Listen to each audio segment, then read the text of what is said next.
Welcome to my YouTube channel LMP Media. Subscribe the channel.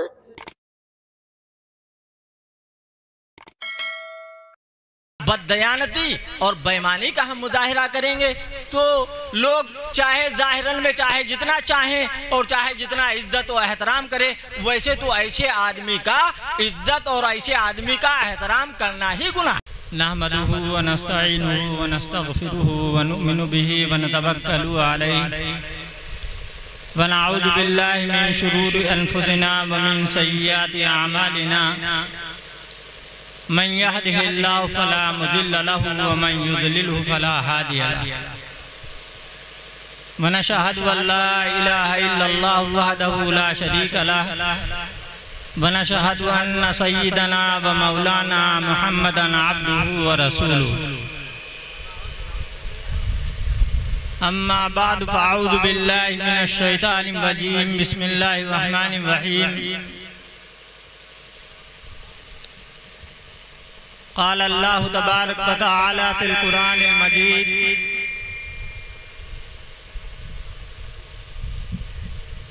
إن الله يأمركم أن تؤدوا الأمانات إلى أهلها قال النبي صلى الله عليه وسلم آية المنافق ثلاث إذا حدث كذب وَإِذَا وَعَدَ أَخْلَفَ وَإِذَا تُؤْمِنَ خَانَ او كما قال علیہ الصلاة والسلام۔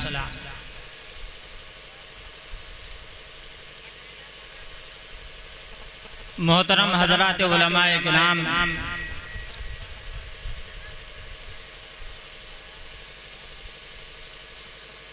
اور بزرگوں اور بھائیوں،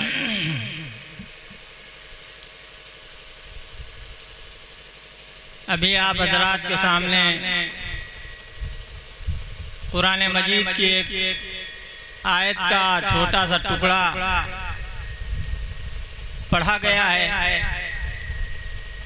اسی کے ضمن میں چند باتیں آپ حضرات کے گوش گزار کرنا چاہتے ہیں۔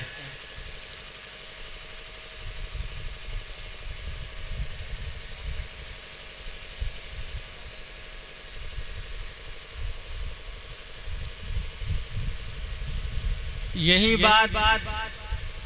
جلسوں میں بے حد بری لگتی ہے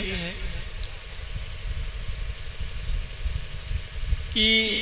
ٹولیاں بنا کر کے کھڑے ہو جاتے ہیں یا ٹولیاں بنا کر کے بیٹھتے ہیں۔ مجمع اگر ایک ساتھ میں جڑا ہوا بیٹھا ہو تو جو کہنے والے افراد ہیں اور ان کے دل میں کچھ باتیں ہیں کہنے کی، تو ان کا ذہن بر وقت کام کرتا ہے، ورنہ ذہن کے منتشر ہونے کے بعد پھر جو باتیں آدمی کرنا چاہتا ہے نہیں ہو پاتی۔ یہ مقررین حضرات ایسا نہیں ہے کہ کچھ رٹا کے آتے ہوں اور پھر آپ سے گفتگو کرتے ہوں، بلکہ ان کے ذہن کا ایک جگہ یکجا ہونا ضروری ہے۔ اگر دماغ کے اندر انتشار ہے تو کوئی بھی بات بڑھیا طریقے سے نہیں ہو سکتی۔ اس وجہ سے تمام حضرات سے میری گزارش ہے کہ آرام سے بیٹھ جائیں۔ یہ جلسہ رسول اللہ صلی اللہ علیہ وسلم کی نسبت سے منعقد کیا گیا ہے، کم سے کم ان کی عظمت کا، ان کی مجلس کا ہمارے ذہن کے اندر یہ خیال رہنا چاہیے۔ اگر بے ادبی کے ساتھ ہم بیٹھیں گے تو ہمارے آنے کا جو مقصد ہے وہ حاصل نہیں ہو سکتا ہے، بجائے ثواب لینے کے ہم گناہ میں پڑ جائیں۔ ہم نے ایک آیت تلاوت کی ہے، ایک آیت کا ٹکڑا تلاوت کیا، اسی کے تشریح اور اسی کی مختصر تفسیر آپ حضرات کے سامنے کرنا چاہتے ہیں۔ اللہ تعالیٰ نے اس آیت کے اندر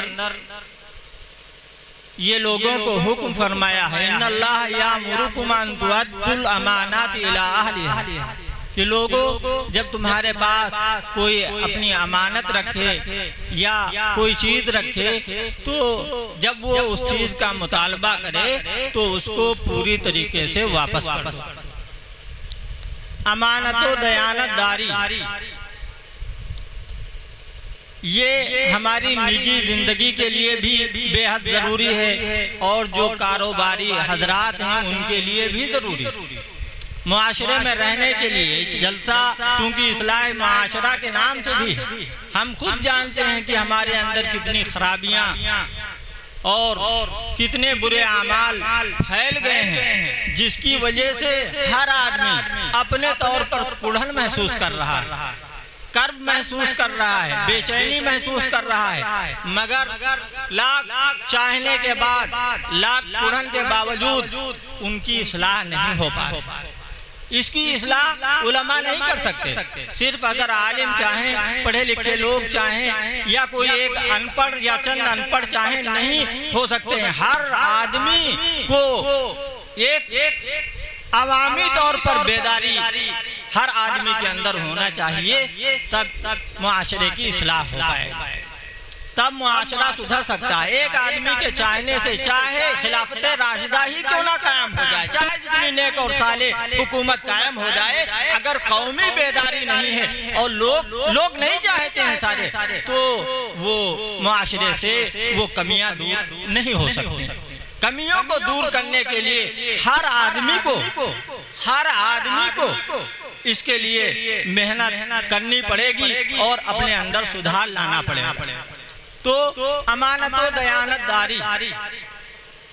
رسول اللہ صلی اللہ علیہ وسلم کے اندر یہ وصف اتنا تھا کہ وہ لوگ جو رسول اللہ صلی اللہ علیہ وسلم کو مکے میں رہنے نہیں دے رہے تھے اور مکے سے نکلنے پر مجبور کر رہے تھے اور آپ کی جان کے دشمن بنے ہوئے تھے، انہی لوگوں کی رسول اللہ صلی اللہ علیہ وسلم کے پاس امانتیں رکھی ہوئی۔ آپ نے حضرت علی کرم اللہ وجہہ کو خطرے میں ڈال کر کے اور فرمایا کہ تم میری چارپائی کے اوپر لیٹ جاؤ اور صبح کو ان امانت داروں کو ان کی امانتیں واپس کر کے اور پھر مدینے میں آ کر کے ملو۔ اگر آدمی تاجر ہے یا معاشرے کے اندر وہ رہ رہا ہے اور وہ آدمی ایک بے ایمان اور ایک غیر امانت دار کے نام سے اگر مشہور ہو جائے تو چاہے جتنا اس کی دکان کے اندر بناؤ سنگار ہو اور چاہے جتنا وہ اچھا مال کا سپلائر ہو، اگر بددیانتی کا گھن اور بےایمانی کا گھن اگر اس کے اندر لگ گیا ہے تو اس کی دکانداری ٹھپ ہو جائے گی، اور اگر اس کی شہرت معاشرے کے اندر بے ایمان آدمی کی ہے تو پھر اس کی عظمت کو اور اس کی عزت کو گھن لگ جائے گا۔ یہ صفت مسلمانوں کے اندر، امانت و دیانت داری کی صفت اس قدر مسلمانوں کے اندر تھی کہ لوگ مثال کے اندر مسلمانوں کو پیش کیا کرتے تھے، اور جیسا کہ میں نے بتایا رسول اللہ صلی اللہ علیہ وسلم کے اندر یہ صفت اس قدر تھی کہ آپ جو پڑھے لکھے حضرات ہیں وہ تو جانتے ہی ہیں، اور آپ حضرات کو بھی پتا ہوگا کہ جب رسول اللہ صلی اللہ علیہ وسلم کو پیغمبری ملی تو عرب کے قاعدے کے مطابق کہ اگر کوئی بڑی بات یا کوئی خاص بات کرنی ہوتی تھی تو لوگ کسی بلند چوٹی کے اوپر چڑھ کر کے اپنی قوم کو آگاہ کیا کرتے تھے۔ وہی طریقہ رسول اللہ صلی اللہ علیہ وسلم نے اختیار کیا، اور جب آپ کو پیغمبری ملی اور آپ ایک پہاڑ کی چوٹی کے اوپر کھڑے ہوئے اور فرمایا کہ میں دائیں بھی دیکھ رہا ہوں اور بائیں بھی دیکھ رہا ہوں، سامنے بھی دیکھ رہا ہوں اور پیچھے بھی دیکھ رہا ہوں، چونکہ میں بلندی کے اوپر کھڑا ہوں، تو اگر میں تم سے یہ کہوں کہ تمہارے اوپر پیچھے سے دشمن حملہ کرنے والا ہے تو تم ہماری بات کو سچ جانو گے یا جھوٹ جانو؟ تو سب نے کہا کہ ہم آپ کو سچا جانیں گے، اس لیے کہ آپ امین الصادق الامین ہیں، آپ سچے بھی ہیں اور امانت دار بھی ہیں۔ آپ جب سے پیدا ہوئے ہو، جب سے ہوش سنبھالا، آپ کو کبھی جھوٹ بولتے نہیں دیکھا، اور وہی لوگ جو آپ کے خون کے پیاسے ہیں اور آپ کی جان کے دشمن بنے ہوئے ہیں، وہ لوگ بھی آپ کو اس قدر امانت دار سمجھتے ہیں کہ اپنی امانتیں آپ کے پاس رکھے ہوئے ہیں۔ تو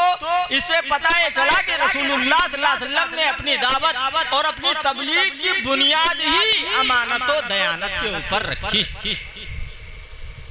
اور رسول اللہ صلی اللہ علیہ وسلم نے یہ وصف امت کے اندر پیدا کرنے کے لیے، لوگوں میں پیدا کرنے کے لیے پچھلے لوگوں کے واقعات، امم سابقہ، امم ماضیہ، یعنی پچھلے کو موسیٰ علیہ السلام کے زمانے کے واقعات یا عیسیٰ علیہ السلام کے لوگوں کے واقعات رسول اللہ صلی اللہ علیہ وسلم نے بیان فرمائے کہ یہ امانت داری کا وصف، صداقت اور سچائی کا وصف لوگوں کے اندر پیدا ہو جائے۔ رسول اللہ صلی اللہ علیہ وسلم نے ایک مرتبہ بتایا، غالباً عیسیٰ علیہ السلام کے زمانے کا یہ واقعہ ہے کہ ایک آدمی نے زمین خریدی اور دوسرے آدمی نے خرید لیا۔ خریدنے والے نے پیسے دے دیے اور بیچنے والے نے جو باغ بیچا تھا یا زمین بیچی تھی اس کے اوپر قبضہ دے دیا۔ بھیا ہلکا رکھو تھوڑا اور ایکو پیکو ختم کرو، بس سادہ رکھو۔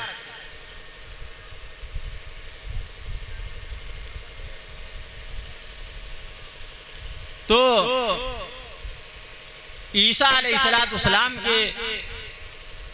زمانے کا یہ واقعہ ہے کہ ایک آدمی نے زمین خریدی اور دوسرے نے بیچی۔ بیچنے کے بعد وہ آدمی جس نے زمین خریدی تھی اس نے بیل لیے اور ماچی اور ہل لیا اور جوتنے کے لیے اپنا کھیت پہنچ گیا۔ ابھی ایک چوتھائی یا ایک تہائی کھیت جوتا تھا، جوتتے جوتتے اس کا ہل رک گیا، آگے بڑھا ہی نہیں۔ تو اس نے سوچا کہ شاید کوئی پتھر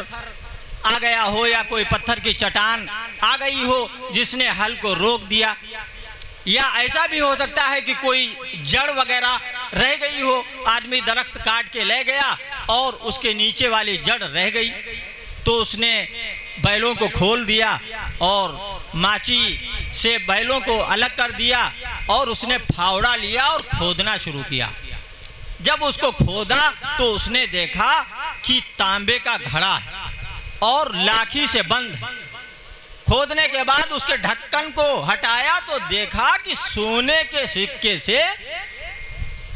وہ گھڑا بھرا ہوا ہے۔ اب اس کی حیرت کی انتہا نہیں رہ گئی اور اس نے بیلوں کو ببول کے پیڑ سے یا کسی اور پیڑ سے باندھ دیا اور اس گھڑے کو نکالا اور سر کے اوپر رکھا اور جس سے کھیت خریدا تھا اس کے پاس گیا اور کہا کہ بھائی ہم نے تم سے کھیت خریدا تھا اور یہ باغ اور اس کے پیڑ خریدے تھے، ہم نے یہ سونے کا گھڑا نہیں خریدا تھا۔ تو جو بیچنے والا تھا وہ بھی بڑا ہی متقی اور پرہیزگار تھا، جو نبی کو دل سے مانتے ہیں ان کا یہی حال ہوتا ہے۔ اس نے کہا کہ بھائی جس دن ہم نے کھیت بیچا تھا اسی دن ہم نے نیت کر لی تھی کہ یہ 7 طبقوں تک تمہارا کھیت ہے، اس کے درخت، اس کی مٹی اور نیچے تک جو کچھ ہے تمہارا، یہ گھڑا ہمارا نہیں، ہم نہیں لیں گے اور اس کو تم لے جاؤ۔ اب یہ کہہ رہا تھا یہ گھڑا تمہارا ہے اور وہ کہہ رہا تھا یہ گھڑا تمہارا۔ اب خدائی پنچ اکٹھا ہو گئے اور کہا کہ بھئی اگر لڑتے رہو گے تو ایسے صبح سے شام ہو جائے گی۔ اس میں ایک نیک آدمی تھا، اس نے کہا کہ اگر تم چاہو تو ہم فیصلہ کر دیں۔ تو لوگوں نے کہا کہ ٹھیک ہے کر دیجئے۔ تو اس نے پوچھا کہ تمہارے اولاد ہے کہ نہیں؟ تو پتہ یہ چلا کہ ایک کے لڑکا ہے اور ایک کی لڑکی ہے۔ تو کہا کہ انہی 2 بچوں کے اوپر اس پورے گھڑے کی رقم کو خرچ کر دو۔ اب آپ اندازہ لگائیے کہ یہاں اگر 100 روپیہ مل جائیں تو ہماری نیت ڈول جاتی، بےمانی پہ بےمانی ہو رہی۔ ہر آدمی ہر وقت ایک دوسرے کو دھوکہ دینے میں لگا ہوا ہے۔ مگر رسول اللہ صلی اللہ علیہ وسلم نے اس وصف کو امت کے اندر پیدا کرنے کے لیے پچھلی قوموں کے واقعات بیان فرمائے تاکہ یہ اچھی صفت ہماری امت کے اندر پیدا ہو جائے، اور جو اس امانت و دیانت داری کا مظاہرہ کرے گا اللہ تعالیٰ اس کو دنیا کے اندر ہی پھل عطا فرمائیں گے، اور آخرت میں جو نیکی یا اس کا جو ثمرہ اور جو بدل ملے گا وہ اس کے علاوہ ہوگا، اس کا تو ہم تصور ہی نہیں کر سکتے ہیں۔ لیکن جو امانت و دیانت داری کا مظاہرہ کرتا ہے، نیکی اختیار کرتا ہے اور نیکی کو پھیلاتا ہے اور بےایمانی اور بددیانتی سے بچتا ہے، اللہ تعالیٰ اس نیکی کا صلہ دنیا کے اندر ہی عطا فرماتے ہیں۔ امام ابن جریر طبری ایک بہت بڑے امام گزرے ہیں، انہوں نے تاریخ کی بھی کتاب لکھی ہے، تاریخ طبری، اور تفسیر کی بھی کتاب لکھی ہے۔ تو انہوں نے یہ اپنا واقعہ خود بیان کیا ہے کہ ہم حج کرنے گئے تو اس وقت تو مکہ کے چاروں طرف بڑی بڑی عمارتیں بن گئی ہیں، مگر جس زمانے میں ہم حج کرنے گئے تو کعبے کے پیچھے ایک بہت بڑا میدان پڑا ہوا تھا۔ جب لوگ طواف وغیرہ سے تھک جاتے تھے تو اسی میدان میں جا کر کے ستو کوئی کھا رہا ہے تو کوئی بیٹھا باتیں کر رہا ہے تو کوئی آرام کر رہا ہے، اس طریقے سے ایک لمبا چوڑا میدان تھا، وہاں پر لوگ بیٹھا کرتے تھے۔ تو امام جریر طبری فرماتے ہیں اس واقعے کو امام جوزی نے بھی اپنی کتاب صفت الصفوہ میں نقل کیا ہے۔ تو وہ فرماتے ہیں کہ ہم لوگ طواف کرنے کے بعد خانہ کعبہ، امام جریر طبری کہتے ہیں کہ ہم طواف کرنے کے بعد خانہ کعبہ کے پیچھے بیٹھے ہوئے تھے اور ہزاروں لوگ بیٹھے ہوئے تھے، کوئی ستو کھا رہا تھا تو کوئی پانی پی رہا تھا تو کوئی باتیں کر رہا تھا تو کوئی آرام کر رہا تھا۔ اسی ہزاروں کے مجمع میں ایک خراسانی حاجی کھڑا ہوا اور اس نے کہا یا معاشر الحاج یا وفد اللہ المیمون، اے حاجیوں اور اے اللہ کے مہمانوں، ہماری ایک تھیلی گم ہو گئی ہے جس میں 1000 اشرفیاں ہیں، جس کو ملی ہوں وہ دے دے، اللہ تعالیٰ اس کو جزائے خیر عطا فرمائے۔ تو امام جریر طبری فرماتے ہیں کہ اب ہماری جب اس نے اعلان کیا تو ہماری نگاہیں چونک گئیں، اور اسی چوکنے نگاہوں میں ہی ایک 80 سال کا بوڑھا کھڑا ہوا اور اس نے کہا کہ تمہارے بتانے کے مطابق ہم کو لگتا ہے کہ تمہاری تھیلی مکہ کی کسی گلی میں گر گئی ہے اور وہ مکے ہی کے کسی آدمی کو ملی ہے اور یہاں قحط پڑا ہوا ہے، لوگ دانے دانے کو محتاج ہیں، تو ایسا کیجئے اس کے اوپر کچھ انعام رکھ دیجئے، اس کے اوپر کچھ انعام رکھ دیجئے تاکہ اس پانے والے کا بھی فائدہ ہو جائے اور تم کو تمہاری تھیلی واپس مل جائے۔ تو اس بڈھے نے کہا کہ کیا انعام رکھ دیں؟ تو اس نے کہا کہ 900 اشرفیاں آپ لے لیجئے اور 100 اشرفیاں اس کو دے دیجئے تاکہ آپ کو اپنی اشرفیاں مل جائیں اور اس کا بھی فائدہ ہو جائے۔ تو اس بڈھے نے کہا کہ ہم نہیں دے پائیں گے، ہم ایک بھی نہیں دے پائیں گے، اور دینا ہو تو دے دیں ورنہ اللہ میاں کے ہاں لے لیں گے۔ تو امام جریر طبری فرماتے ہیں کہ ہم بیٹھ گئے، بیٹھنے کے بعد وہی بڈھا جس نے کہا تھا کہ مکے ہی میں گلی تمہاری کسی گلی میں تھیلی گری ہوگی، ہم اس کے پیچھے لگ گئے، پیچھے پیچھے، وہ آگے آگے بڈھا اور ہم اس کے پیچھے پیچھے۔ جب وہ اپنے گھر کے اندر داخل ہو گیا تو ہم نے اس کے دروازے کے اوپر کان لگا دیے، تو اس نے آواز دی یا لبانہ، اس کی بیوی کا نام لبانہ تھا، تو کہا یا لبانہ، تو اس نے کہا لبیک یا ابا غیاث، آتی ہوں ابو غیاث۔ تو اب ہم کان لگا کے سنتے رہے، تو ابو غیاث نے اپنی بیوی سے کہا کہ وہ ایک خراسانی حاجی ہے، اس کی تھیلی گم ہو گئی ہے، ہم نے اس سے کہا کہ اس کے اوپر کچھ انعام رکھ دو اور 100 اشرفیاں پانے والے کو دے دو اور 900 تم لے لو۔ اس نے کہا کہ ہم نہیں دے پائیں گے۔ تو اب کیا کریں؟ تو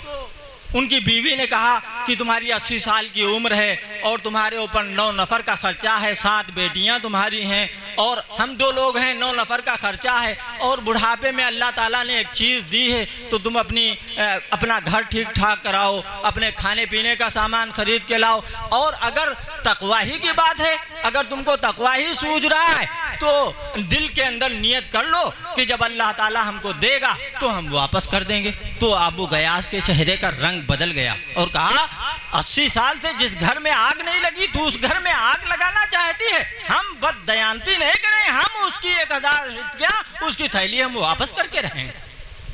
تو امام جریر طبری فرماتے ہیں کہ جب اتنی بات ہم نے سنی تو ہم الٹے قدموں واپس آ گئے اور ہم کو پتہ چل گیا کہ ہاں اب دل کو جو ہمارے دل کے اندر شبہ پیدا ہوا تھا بالکل وہ بات سچی نکلی۔ دوسرا دن آیا، دوسرے دن بھی وہ خراسانی حاجی کھڑا ہوا اور کہا یا معاشر الحاج یا وفد اللہ المیمون، اے حاجیو اور اے اللہ کے مہمانوں، جس کو ہماری تھیلی گم ہو گئی ہے اس میں 1000 اشرفیاں ہیں، 1000 سونے کے سکے ہیں، جس کو ملے ہوں وہ دے دے، اللہ تعالیٰ اس کو جزائے خیر عطا فرمائے۔ تو پھر وہی ابو غیاث کھڑے ہوئے اور کہا کہ کل بھی تم نے اعلان کیا تھا اور آج بھی تم اعلان کر رہے ہو، تمہاری تفصیل سے پتہ یہ چلتا ہے کہ یہیں مکہ کی ہی کسی گلی میں تمہاری تھیلی گری ہے اور مکے ہی کے کسی آدمی کو ملی ہے، تو اس کے اوپر انعام رکھ دیجئے۔ کل تو ہم نے 100 روپے بتائے تھے، آج ہم کہتے ہیں 10 روپیہ دے دیجئے،